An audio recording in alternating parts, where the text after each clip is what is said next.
Soundbite lang kung tawagin ng depensa ang mga inilatag na ebidensya ng prosekusyon sa pag-examine sa bagong testigo sa impeachment trial ni VP Sara. Yan ang agenda report ni Dexter Ganibe, live rin mula sa Senado. Dexter. Pinky, tinapos na ng prosekusyon ngayong araw ang kanilang direct examination dito kay ASEC Lemuel Ortonio bilang kanilang ikalawang hostile witness. At sa kanyang pagtestimonya kanina, may mga ilan siyang bagay na nabigyang linaw na tila pumabor pa sa depensa. Ayon naman sa defense team, tinawag nilang pang soundbite lang yung mga inilahad na offer of evidence ng prosekusyon.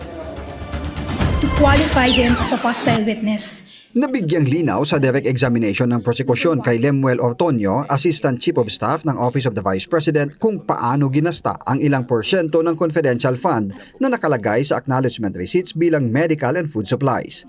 Sa testimonya ni Ortonio, nabatay umano sa paliwanag sa kanya ni Gina Acosta at Security Officer Colonel Raymond Dante La Chica, ibinigay ang confidential fund sa informant at sila na ang bumili ng gamot, pagkain at ilan pang nabanggit sa mga AR. Explanation that was provided to me, ma'am, was that binigay po ang pera directly doon sa mga informants and agents, and the informants and agents na po yung bumili ng mga medical and food supplies. Tumistigo sa impeachment court si Ortonio bilang taga-oversee ng pag-release ng confidential fund at sa liquidation ng isinagawa ng Special Disbursing Officer. At sa liquidation na isinagawa ng Special Disbursing Officer. Siya ang testigo ng prosekusyon para patunayan sa korte ang aligasyong walang mga aktibidad na nangyari na pinagkagastusan ng mga confidential funds ng OVP. Na ang kalahating bilyong pisong pondo ay paglustay lang dahil ang mga banta umano sa OVP ay siya nang tinutugunan ng AFP at PNP.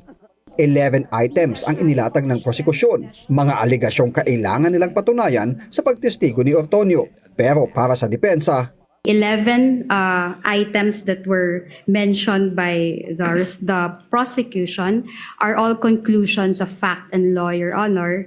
And actually, they are mere speculations and conjectures, Your Honor, not being proven before this honorable court. And they are all theories and, with all due respect, sound bites, Your Honor.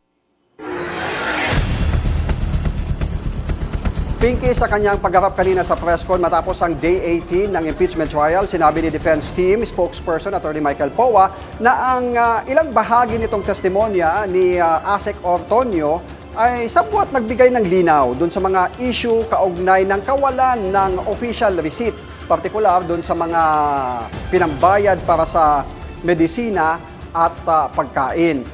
Pero sabi niya, at the end of the day, nakasalalay pa rin dun sa appreciation ng mga senator judges yung naging testimonya ni Ortonio kanina. Bukas siya isa sa ilalim, Pinky, sa cross-examination ng depensa. Sa issue naman, Pinky, kaugnay dun sa kung iimbitahan ba ng prosekusyon itong si Security Officer Colonel Raymond Dante La Chica, wala pang malinaw na tugon ang prosekusyon kung ihaharap nga siya o hindi dito sa Article 1. Pero kapapasok lamang na balita, Pinky, naglabas ng kanyang pahayag itong si Colonel La Chica at sinasabi niyang never siyang tumanggi na humarap sa impeachment court.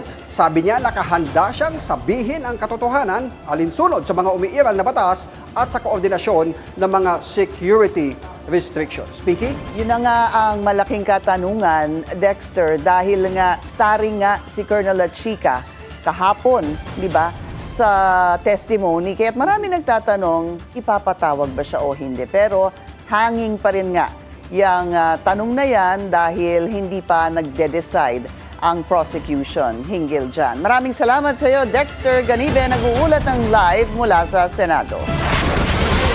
Ipinapaubaya na ng AFP sa Ombudsman ang investigasyon laban sa dating hepe ng security team ni Vice President Sara Duterte na si Colonel Raymond La Chica. Itinigil na ng AFP ang sarili nitong pagsisiyasat para raw hindi madoble ang investigasyon. Yung inquiry regarding nga din sa allegations that is purported sa kanya, ni-recommend ng Tinto for termination and conclusion to avoid itong duplication of functions. particularly since itong Office of the Ombudsman has already taken yung cognizance of the complaints involving the concerned individual.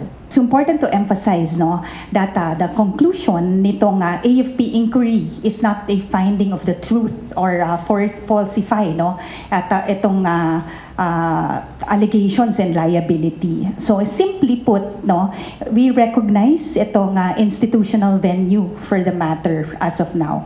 So ang pinaka-place niya, so to speak, as of this time, is the Ombudsman as it takes cognizance to these complaints. Mag-follow sa aming mga social media accounts at mag-subscribe sa aming YouTube channel para sa pinakahuli at eksklusibong mga balita.